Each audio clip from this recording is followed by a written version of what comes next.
So students, let's start our today's lecture.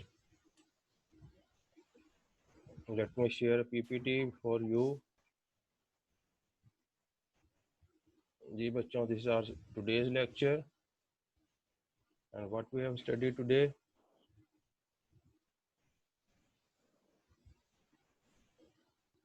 It's our second lecture of this week and we are going to discuss the today's topics are type declaration characters and types of variable. हमने कल क्या पढ़ा था? कल हमने पढ़ा था जी recap what we have studied in the previous lecture. Just take a recap. We have studied about variables and rules for naming variables. के variable क्या थे जी? Variable नाम से पता है कि हमने क्या था, एक ऐसी वैल्यू थी जो वेरी करती रहती थी, जो चेंज होती रहती थी। और वेरिएबल की हमने क्या बताया था? ये बताया था कि ये एक टेम्पररी मेमोरी लोकेशंस होती हैं जो कहाँ पे क्रिएट होती हैं, रैम में क्रिएट होती हैं। रैम में क्रिएट होती हैं तो रैम कैसी मेमोरी होती है? वोलेटाइल मेमोरी होती है। जब ये लाइट चली जाती है, पावर ऑफ, कंप्यूटर ऑफ हो जाता है तो सारा डाटा रैम का साफ हो जाता है। इसी तरह वेरिएबल्स भी जब आपके इसमें क्रिएट होते हैं तो कंप्यूटर ऑफ करने से या प्रोग्राम की टर्मिनेट होने से वेरिएबल्स जो हैं वो भी ख़त्म हो जाते हैं वेरिएबल से। और वेरिएबल का हमने क्या देखा था कि वेरिएबल्स क्या क्या चीज़ें स्टोर कर सकते हैं। वेरिएबल हमारी इनपुट वैल्यू स्टोर कर सकते हैं, कल हमने चेक किया था।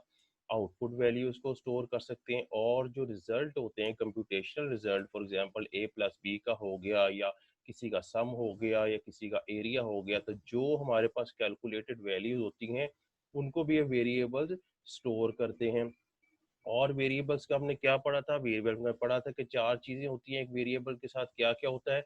वेरिएबल का नाम होता है, वेरिएबल की टाइप होती है, वेरिएबल की जो डाटा पड़ा होता है वो होता है, और वेरिएबल का जो एड्रेस होता है। ये चार चीजें एक वेरिएबल के साथ अटैच होती हैं। अब इसमें से तीन चीजें जो हैं वो चेंज नहीं होती, एक चीज चेंज होती है। वेरिएबल की सिर्फ वैल्यू चेंज होती है, उसका नेम, उसकी टाइप, उसका एड्रेस चेंज नहीं होता।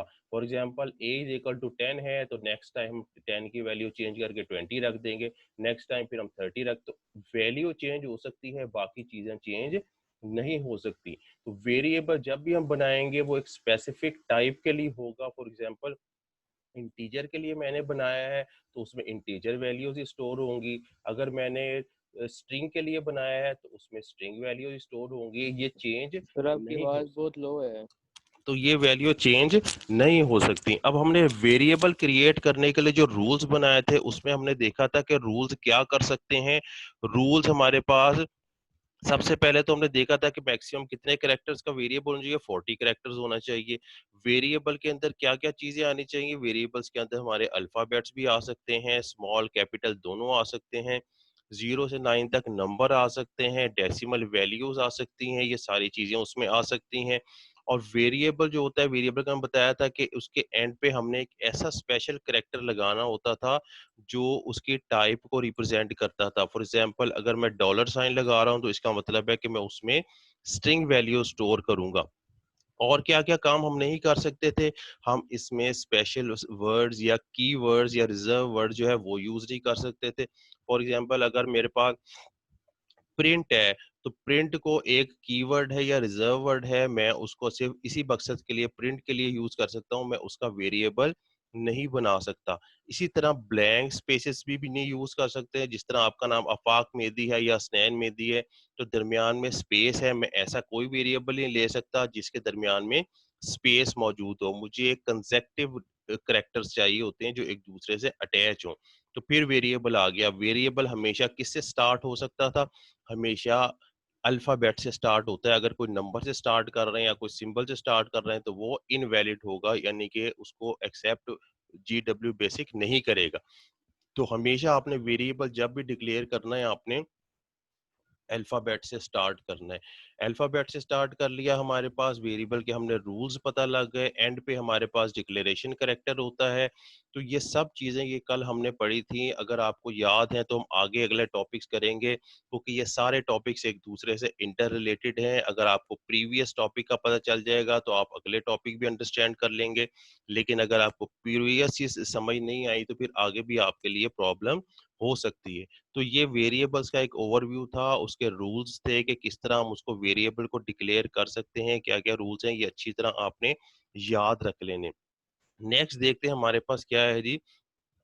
एक स्टार्टर है, एक जनरल क्वेश्चन है कि what is the basic purpose of declaring a variable, कि वेरिएबल को बनाने का एक्चुअली मकसद क्या होता है। अभी हम कल भी पढ़ के आए हुए हैं कि वेरिएबल किस लिए बनाए जाते हैं, क्योंकि हमने इनपुट वैल्यू स्टोर करनी होती है, हमने आउटपुट वैल्यू स्टोर करनी होती है, हमने उसमें कंप्यूटेशनल रिजल्ट्स रखने होते हैं। ये पर्पस होता है वेरिएबल का। लेकिन इसके अलावा भी एक जनरल पर्पस क्या होता है। देखिए, जब हम अपने प्रोग्राम को बताते हैं कि let A is equal to 10, एक वेरिएबल हम बना देते हैं, डिक्लेयर कर देते हैं। जब हमारा कंपाइलर या इंटरप्रेटर इसके पास पहुंचता है, इसको देखता है कि ए इज इक्वल टू 10 लिखा हुआ है, उसे फौरन पता चल जाता है कि मैंने क्या करना है। मैंने कंप्यूटर की रैम में जाना है, वहाँ एक बॉक्स बनाना है जिसका नाम क्या होगा, ए होगा, और उसके अंदर मैंने वैल्यू कितनी रखनी है, 10 रख देनी है। ए इज इक्वल टू 10 का ये मतलब होता है, याद रखना है कि जब भी आप स्टेटमेंट GW बेसिक में लिखते हैं ए इज इक्वल टू 10 या बी इज इक्वल टू 10, तो जब भी प्रोग्राम इस स्टेटमेंट पे पहुंचता है तो वो क्या करता है, स्टेटमेंट को समझ जाता है, आपका वेरिएबल रैम में जाता है, वहाँ एक टेम्पररी मेमोरी लोकेशन या ब्लॉक को बनाता है। उसका नाम क्या रखता है, उसका नाम बी रखता है, और उसमें वैल्यू क्या रखता है, उसमें वैल्यू 10 इंसर्ट कर देता है। ये तो एक पर्पस हुआ हमारा वेरिएबल को डिक्लेयर करने का। सेकंड पर्पस क्या हो सकता है इसका वेरिएबल को डिक्लेयर करने का।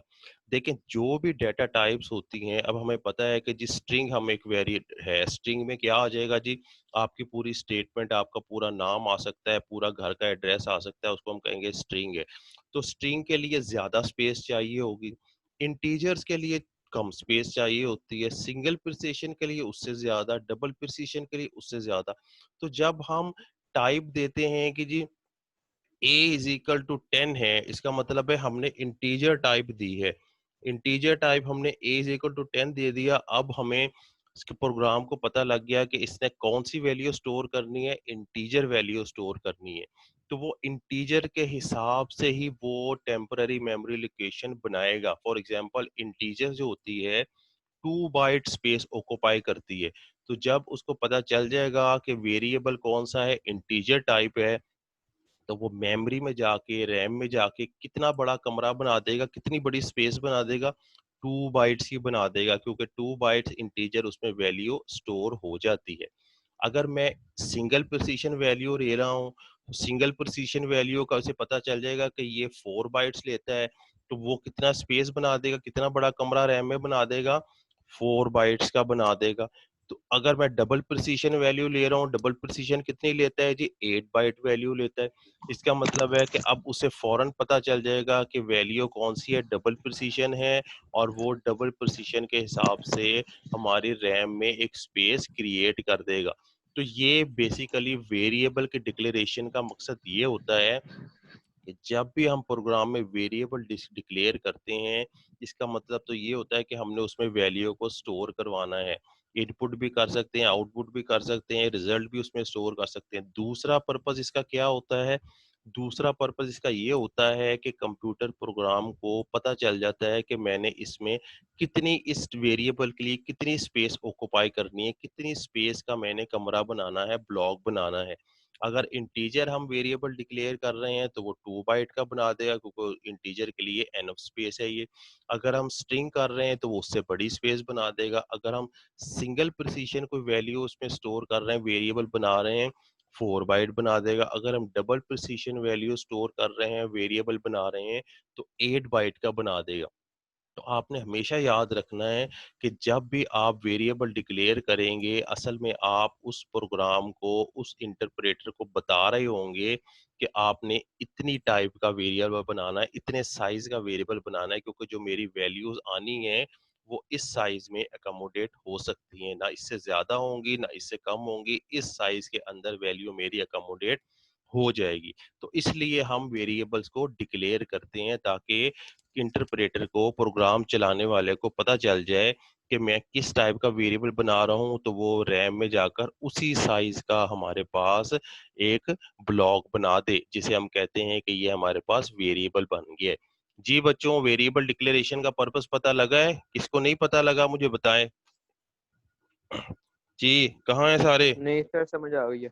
ठीक है, समझ आ गई है ये कि सर। आपने वैल्यू ये भी स्टोर करनी है और उससे आपका पता भी चल जाएगा। अगर आप फॉर एग्जांपल जिस तरह आप लिखते हैं जी, आपका घर छोटा सा है, आप लिखते हैं जी क्वार्टर नंबर 4, ठीक है ना। अब लोगों को, डाकिए को क्या पता लग गया कि यार ये क्वार्टर है, छोटा सा क्वार्टर होगा, तो ये यहाँ का है। अगर आप लिखते हैं जी मकान नंबर, उसे पता चल जाएगा एड्रेस के साथ के मकान नंबर थोड़ा, लेकिन आप लिखते हैं बंगला नंबर या आप लिखते हैं कोठी नंबर, तो उससे क्या डाकिए को पता लग जाएगा कि यार ये कोई बहुत बड़ा मकान होगा। इसी तरह जब आप लिखते हैं इंटीजर लिखते हैं, तो इंटरप्रेटर को पता चल जाएगा कि एक छोटी 2 बाइट की मैंने वैल्यू बनानी है। जब आप सिंगल प्रिसीशन का लिखते हैं, उसे पता लग जाएगा कि ये बड़ी जगह है, मुझे इसको स्टोर करने के लिए 4 बाइट की। और जब डबल प्रिसीशन आप लिखेंगे, वो समझ जाएगा कि ये बहुत बड़ा कोई बंगला है, तो इसके लिए मुझे 8 बाइट बनानी पड़ेगी। समझ आई अब इसको आपको डिक्लेयरिंग का? जी जी बच्चों, किसको नहीं पता लगा? सर समझ आ गई है। ठीक है, सब इधर ही है ना, या अपनी वीडियोस ऑन करें ताकि मुझे पता लगे सब इधर ही हैं?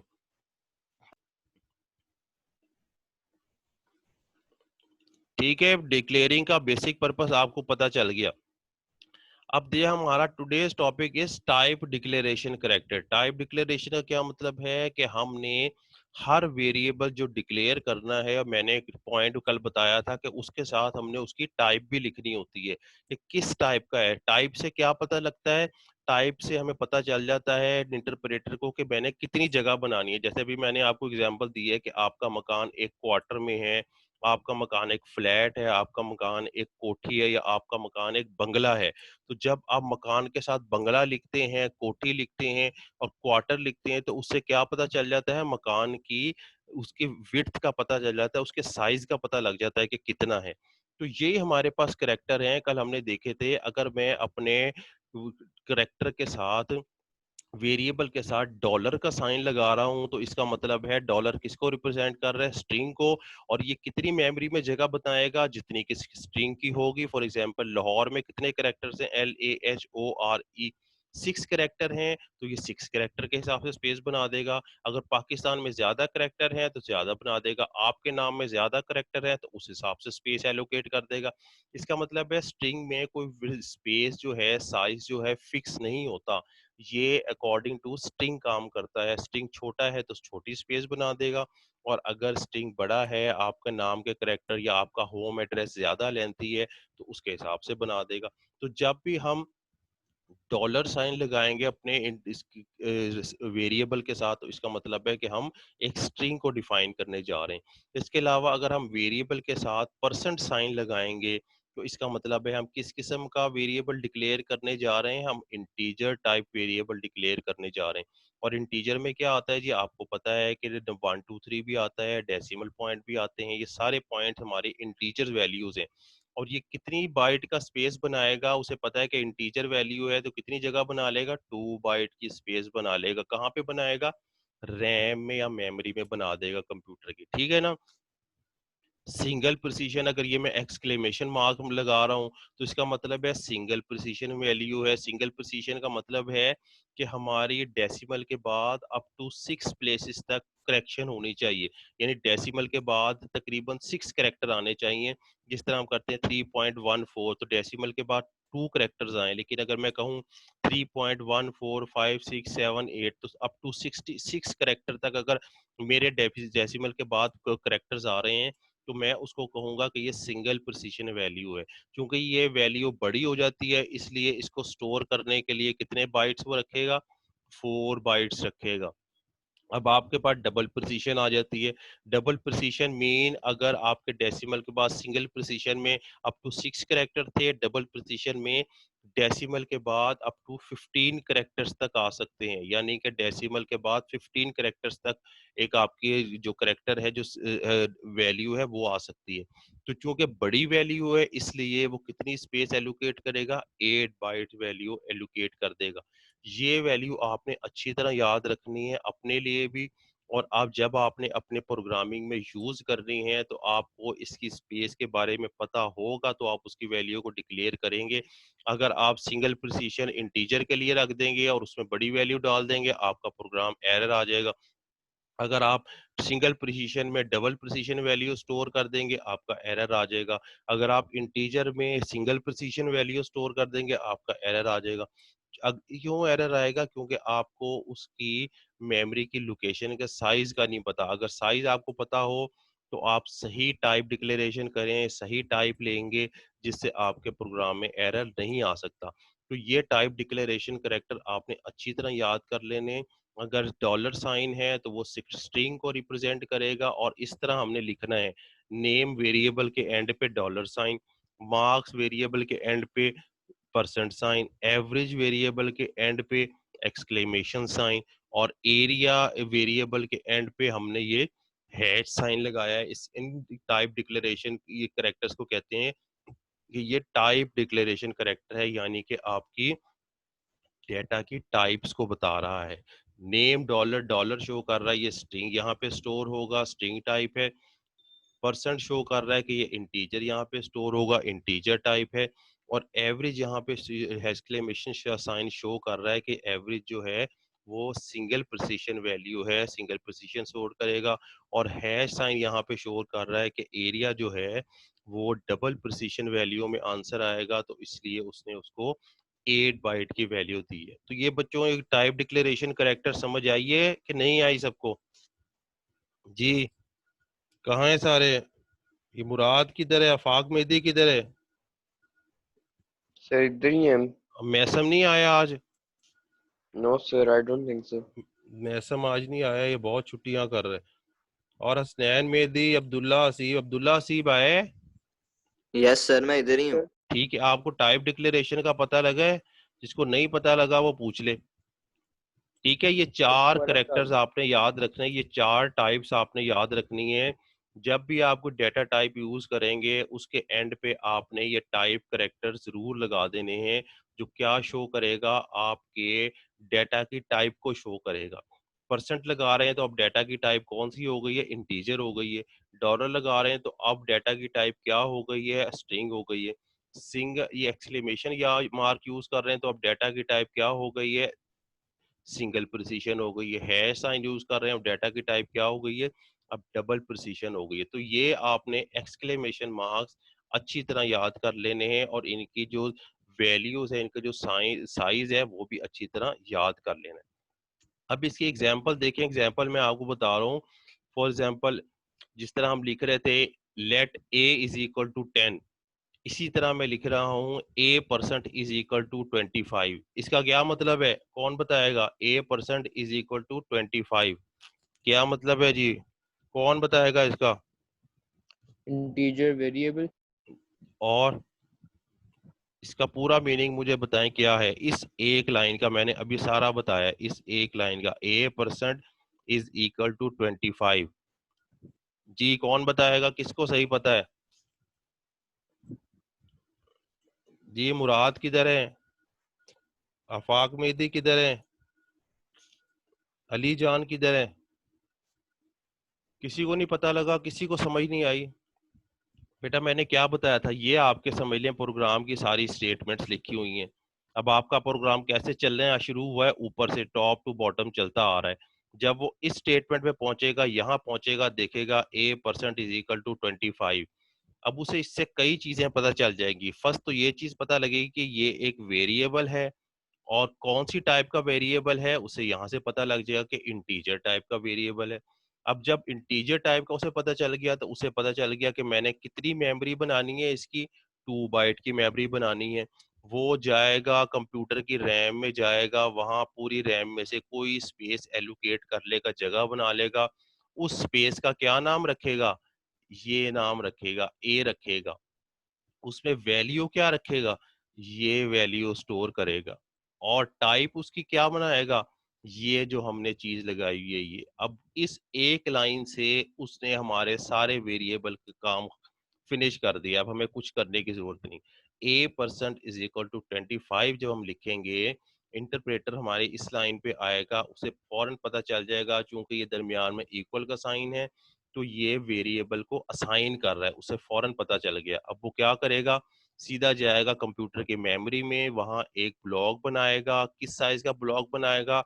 वो यहाँ से देखेगा कौन सा साइज बनाऊं, ये साइन किसको शो कर रहा है, इंटीजर को, और इंटीजर कितनी वैल्यू लेता है जी, 2 बाइट लेता है, वो बॉक्स बना लेगा 2 बाइट का। अब वो कहेगा इसका नाम क्या रखना है, वो यहाँ पे आएगा, यहाँ देखेगा कि डॉलर के साथ ए लिखा हुआ है, ये उसका नाम है, वो उस साइन उस ब्लॉक का नाम ए रख लेगा। अब उसमें वैल्यू क्या रखेगा, वो देखेगा कि यहाँ इक्वल के बाद 25 लिखा हुआ है, इसमें जाएगा और उसमें 25 वैल्यू रख देगा। तो उसका एक स्पेशल एड्रेस भी एलोकेट कर देगा कि ये इसका एड्रेस है।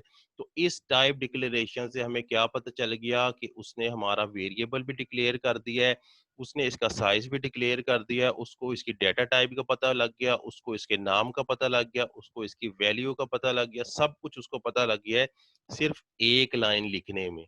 इसी तरह जब हम ये सेकंड लाइन पे यहाँ पहुंचेगा, अब इसको दूसरी लाइन का पता लग जाएगा कि ये क्या चीज है, फौरन देखेगा कि पहले इक्वल साइन है, ये वेरिएबल असाइन हुआ हुआ है, फिर जाएगा मेमोरी में एक ब्लॉक बनाने की तैयारी करेगा, वो कहेगा किस किस्म का ब्लॉक बनाना है, ये साइज देखेगा, ये सिंगल प्रिसीशन को शो कर रहा है, सिंगल प्रिसीशन किसको कितनी वैल्यू लेगा, 4 बाइट लेगा, उसे पता चल जाएगा, वो आएगा रैम में एक और ब्लॉक बनाएगा जिसका नाम क्या रखेगा, ये नाम देखेगा बी रखेगा, उसकी डेटा टाइप क्या रखेगा, ये सिंगल प्रिसीशन रखेगा यानी 2 बाइट का बना देगा, और उसमें वैल्यू क्या स्टोर करेगा, ये वैल्यू स्टोर करेगा 40.5.375 उसमें रख देगा। अब इस एक लाइन से उसको सब कुछ क्लियर हो गया। नीचे थर्ड लाइन पे आएगा, थर्ड लाइन पे फिर उसे इक्वल का साइन मिलेगा, जब इक्वल का साइन मिलेगा उसे पता चल जाएगा कि ये असाइनमेंट स्टेटमेंट है, वेरिएबल को वैल्यू असाइन हो रही है। फिर वो जाएगा रैम में कि मैं एक वेरिएबल बनाने की तैयारी शुरू करता हूँ, लेकिन किस साइज का वेरिएबल बनाऊं, उसको ये साइन नजर आएगा, साइन किसको शो कर रहा है, डबल प्रिसीशन को शो कर रहा है, और डबल प्रिसीशन कितनी वैल्यू लेता है जी, 8 बाइट लेता है। वो जाएगा दोबारा रैम में एक ब्लॉक बनाएगा बड़ा सा जिसका साइज कितना रखेगा, 8 बाइट रखेगा। उस वे ब्लॉक का नाम क्या रखेगा, यहाँ से देखेगा इसका नाम सी रखा हुआ है, सी नाम रख देगा, और उसमें वैल्यू क्या स्टोर करेगा, ये बड़ी सी वैल्यू जो है, क्योंकि उसने 8 बाइट का बनाया है इसलिए उसमें ये वैल्यू आसानी से अकोमोडेट हो जाएगी। अब हमारी तीसरी स्टेटमेंट भी काम कर गई। अब फोर्थ पॉइंट पे वो आएगा, आगे देखेगा जी, फिर उसे इक्वल साइन का मिलेगा, इसका मतलब है फिर उसको वैल्यू असाइन करनी पड़ेगी, असाइनमेंट स्टेटमेंट है। फिर वो वेरिएबल पे जाएगा और ब्लॉक बनाने की तैयारी शुरू करेगा, टेम्पररी मेमोरी स्टोरेज। वो देखेगा कि किस साइज का है, वो देखेगा डॉलर साइन है, डॉलर साइन तो स्ट्रिंग को शो करता है, और स्ट्रिंग का साइज कितना होता है, स्ट्रिंग का साइज उतना ही बनाएगा जितने हमारे पास स्ट्रिंग में वैल्यू स्टोर होनी होती है। 1 2 3 4 5 6 7 8 करेक्टर्स हैं, 8 करेक्टर्स के लिए वो स्पेस बना देगा। उसका नाम क्या रखेगा, उसका नाम ये डी रखेगा कि डी जो मैंने टेम्पररी मेमोरी लोकेशन बनाई है उसका नाम डी रखा हुआ है, डी रख देगा। स्पेस कितनी बनाएगा, जितने इसमें करेक्टर्स होंगे उतनी इसकी स्पेस बना देगा, और उसमें वैल्यू क्या स्टोर करेगा, उसमें ये पाकिस्तान को स्टोर कर देगा। जी बच्चों, किसी को समझ आई, हर चीज क्लियर हो गई है इसमें? Yes. ठीक है, टाइप डिक्लेरेशन कैरेक्टर का पता चल गया, कोई इसमें ऐसी मुश्किल चीज नहीं है, आपको हर चीज मैंने क्लियर कर दी है, एक एक लाइन और एक एक स्टेटमेंट बता दी है, तो इसमें कोई परेशानी, एक दफा पढ़ेंगे तो आपको पता चल जाएगा।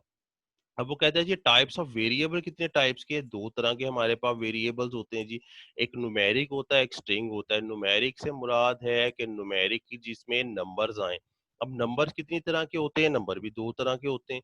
एक होल नंबर होता है जिसमें हम 12 लेते हैं, 15 लेते हैं, 100 लेते हैं, और एक डेसिमल वैल्यू होती है, 5.6 आएगा, 11.2 आएगा, वो वैल्यू भी आ सकती हैं। और याद रखना है कि इसमें दोनों प्लस माइनस दोनों वैल्यू आएंगी, यानी होल नंबर और फ्लोटिंग पॉइंट। फ्लोटिंग पॉइंट से क्या मीनिंग है, फ्लोटिंग पॉइंट मीन जो डेसिमल पॉइंट्स होते हैं जिसमें डेसिमल आता है, ठीक है, ये सारी पॉइंट डेसिमल वैल्यू आएंगी, फ्लोटिंग पॉइंट होल नंबर्स आएंगे, और प्लस माइनस दोनों वैल्यूज आएंगी, उनको हम कहते हैं कि ये न्यूमेरिक वेरिएबल्स हैं। न्यूमेरिक मीन नंबर्स, ठीक है। तो नंबर्स के हिसाब से आपने रखना है, नंबर कोई भी हो सकता है, आपकी होल वैल्यू भी हो सकती है, आपका फ्लोटिंग पॉइंट वैल्यू भी हो सकती है, आपका पॉजिटिव वैल्यू भी हो सकती है, आपकी नेगेटिव वैल्यू भी हो सकती है।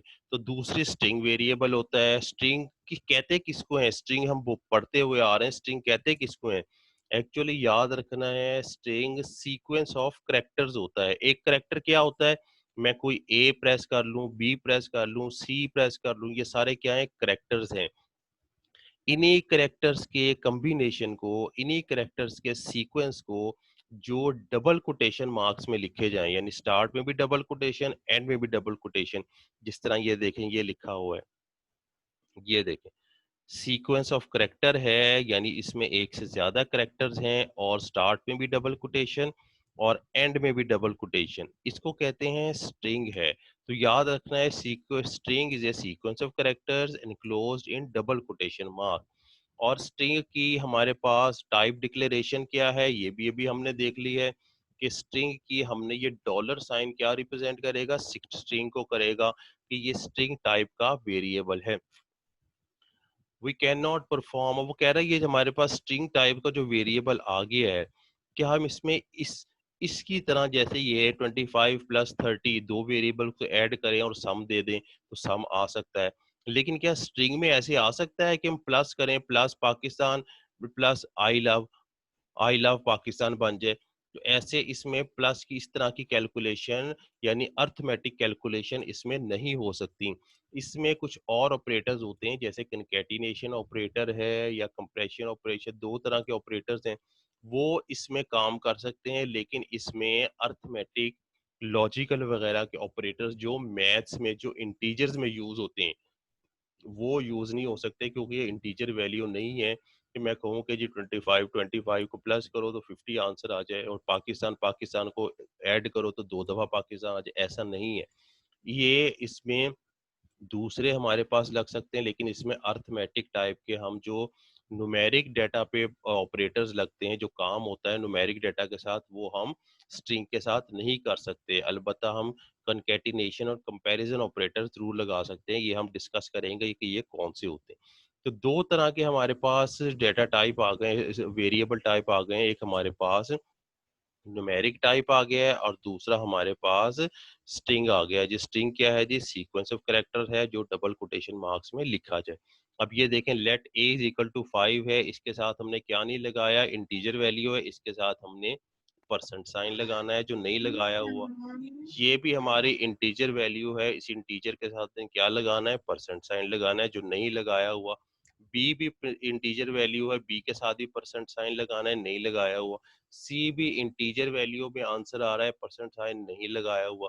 लेकिन यहाँ पे देखें कि हमने $a के साथ, स्ट्रिंग के साथ डॉलर साइन लगाया हुआ है और हम उस $a को प्रिंट करवा रहे हैं। तो ये एक एग्जांपल है आपकी स्ट्रिंग की, इससे आपको न्यूमेरिक का भी पता लग गया, इससे आपको स्ट्रिंग का भी पता लग गया। तो अच्छी तरह इनको आपने समझ लेना है, याद कर लेना है। ये एक वीडियो आपके लिए मैंने रखी है जिसमें आप वेरिएबल और उसकी टाइप्स देखेंगे, टाइप डिक्लेरेशन देखेंगे। तो इस वीडियो को आपने अच्छी तरह अंडरस्टैंड कर लेना है। होम असाइनमेंट आपने लिखनी है, टाइप डिक्लेरेशन कैरेक्टर्स के लिखना है, एक छोटा सा जो मैंने चार्ट बनाया हुआ है, और वेरिएबल की टाइप्स लिखनी है। ये देखें, ये जो आपको बनाया ये आपने अच्छी तरह लिख के और इसको याद करना है।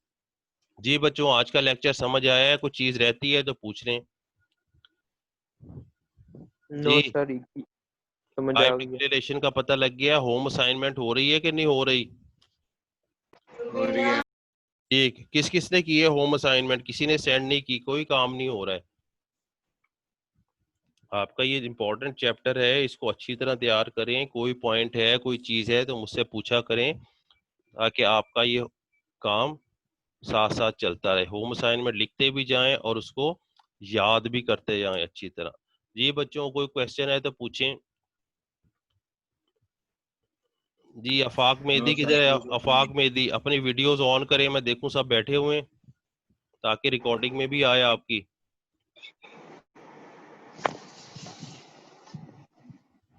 ये मुराद किधर है? मुराद की वीडियो नहीं आ रही। सब अपनी वीडियो फौरन ऑन करें ताकि रिकॉर्डिंग में आए। अली जान भी नहीं आ रहा, हादिन मिर्जा नहीं, आफाक मेहदी नहीं आ रहा। जी आफाक मेहदी किधर गए? हादिन सर मिर्जा, मैं अली इधर ही जान, हूँ। वीडियो ऑन करें। सर मेरी वीडियो भी ऑन है। कहाँ ऑन है आपका? कहाँ आपने कैमरा आसमान की तरफ किया हुआ है? नहीं सर, मेरे मुंह की तरफ है। नजर नहीं आ नहीं सर नजर आ कह रहे रहा। हैं अपनी शक्ल दिखाओ, अपनी गंदी शक्ल। हाँ, अपनी शक्ल अपनी दिखाया जरा। खूबसूरती दिखाओ अपनी। सर मेरे ख्याल में जिसने आज कोई मुंह नहीं धोया हुआ शायद आज इसने, इसलिए सामने नहीं आ रहा। या नाश्ता कर सब रहा कुछ होगा, धोया हुआ है। पीछे छुप के नाश्ता कर रहा होगा ये। नहीं सर। चले ठीक है बच्चों, फिर आज का लेक्चर फिनिश करें अगर समझ आ गई है अच्छी तरह तो। ठीक है बच्चों, यस सर। चले अल्लाह हाफिज, यस अल्लाह सर। यस हाफिज, सर। अल्लाह हाफिज।